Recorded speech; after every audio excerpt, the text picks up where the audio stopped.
In der Schweiz zahlen die meisten Erwerbstätigen zusammen mit ihrem Arbeitgeber in ihre Pensionskasse ein. Es kann aber sein, dass du Beitragslücken hast, weil du nicht das ganze Leben lang Beiträge in die zweite Säule eingezahlt hast. In diesem Fall kannst du das nachholen. Ob das sinnvoll ist oder ob du lieber frei investieren willst, über das reden wir im heutigen Coffee Break. Mein Name ist Felix Niederer, ich bin CEO und Gründer von TrueWealth. Mit dem freiwilligen Einkauf in die Pensionskasse kannst du eine Beitragslücke schliessen und gleichzeitig Steuern sparen. So eine Beitragslücke kann beispielsweise durch Studium, eine Babypause oder eine Weltreise entstehen. Eine Vorsorgelücke entsteht aber auch einfach, wenn du im Verlauf von deiner beruflichen Laufbahn mehr verdienst. Denn mit dem höheren Lohn steigen die Beiträge und du kannst die Lücke rückwirkend mit freiwilligen Einkäufen schliessen. Das mag im ersten Moment vielleicht unlogisch tönen, dass mit dem höheren Lohn eine Lücke entsteht. Der Grund dafür ist aber so: Die erste und die zweite Säule stellen sicher, dass man nach der Pensionierung rund 60% vom letzten Bruttoeinkommen in Form von der Rente beziehen kann, um den gewohnten Lebensstandard zu finanzieren. Liegt die Rente drunter, so hat man eine Vorsorgelücke. Übrigens, in der Praxis langen 60% vom gewohnten Lohn vor der Pensionierung oft nicht aus. Sprich, man braucht eher 80% vom gewohnten Lohn, um den Lebensstandard aufrechterhalten zu können. Aus diesem Grund ist auch die freie Vorsorge so wichtig. Wie gross deine Lücke und dein Einkaufspotenzial sind, kannst du auf deinem Vorsorgeausweis nachlesen. Den kommst du jedes Jahr von deiner Pensionskasse über.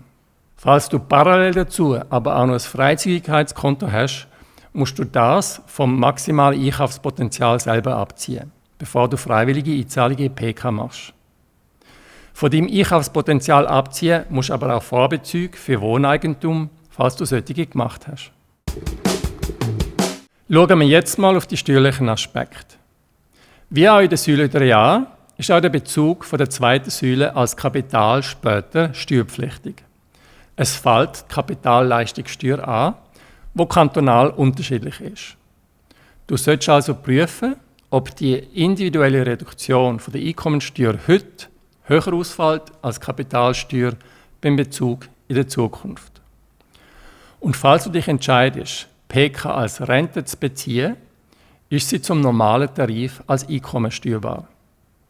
Wegen der Steuerprogression kann es sich auch lohnen, den freiwilligen Einkauf über mehrere Perioden zu stückeln, statt einmal einen grossen Beitrag einzuzahlen. Mit den Einkäufen kann man, wie auch in der dritten Säule, Progression brechen. Eine weitere Gemeinsamkeit mit der Säule 3a ist, dass auf dem Vorsorgevermögen keine Vermögenssteuern anfallen. Wichtig zu beachten aber, der Gesetzgeber hat für den Kapitalbezug eine Sperrfrist eingebaut. Man kann das Kapital frühestens 3 Jahre nach dem letzten Einkauf beziehen. Mit dem soll der Steuerarbitrage kurz vor dem Bezug entgegengewirkt werden. Wenn die Frist kürzer ist, geht das Steueramt von einer Steuerumgehung aus und streicht den Steuerabzug rückwirkend. Soweit zu den wichtigsten steuerlichen Aspekten von freiwilligen Einkäufen in Pensionskassen. Was ist jetzt aber besser? PK-Einkauf, dritte Säule oder freies Investieren? Gemäss einer Studie von ZKB Swisscanto beträgt die Durchschnittsverzinsung von Pensionskassen 2,44%. Das ist deutlich weniger als bei einem wachstumsorientierten Aktienportfolio, wo man langfristig 5-7% erwarten darf. Das überrascht nicht, denn eine Pensionskasse kann nicht einfach eine Anlagestrategie fahren, die sich auf die Anlageinteressen von Investoren mit einem langfristigen Anlagehorizont abstützt.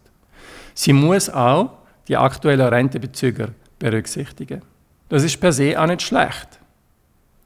Die zweite Säule ist aber starken politischen Kräften unterworfen. Beispielsweise legt der Bundesrat die Mindestverzinsung vom obligatorischen Vorsorgekapital fest. Wer mehr als rund 88'000 Franken verdient, zahlt meist auch in überobligatorischen Teil der Pensionskasse ein. Je nach Anlageerfolg ist deine Pensionskasse dann gezwungen, eine Mischrechnung zu machen, um den obligatorischen Teil zu subventionieren. Das führt zu einer Umverteilung von jung zu alt und von Gutverdienern zu Leuten mit niedrigerem Einkommen. Das kann man gut oder schlecht finden. Die politisch gewollte Umverteilung besteht bei der freien Vermögensverwaltung und der dritten Säule nicht.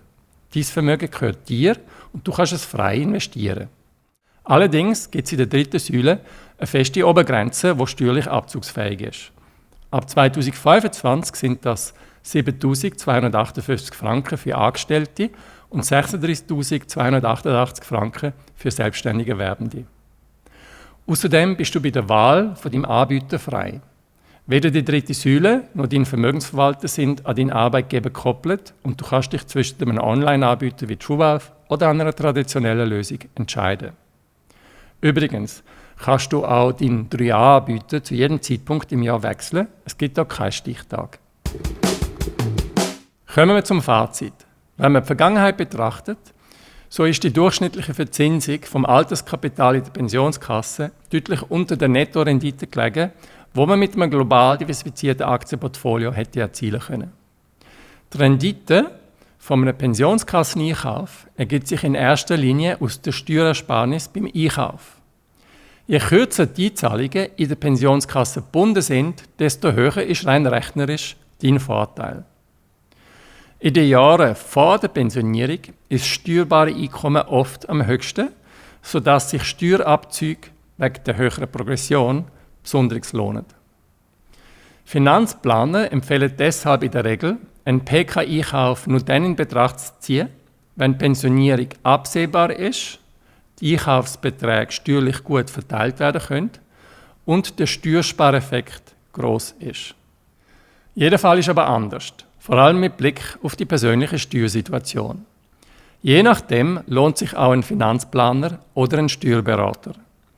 Wenn du dich beraten lassen möchtest, achte darauf, dass dein Finanzplaner respektive Steuerberater unabhängig von Banken und Vermögensverwaltern ist und keine Vermittlungsprovisionen nimmt.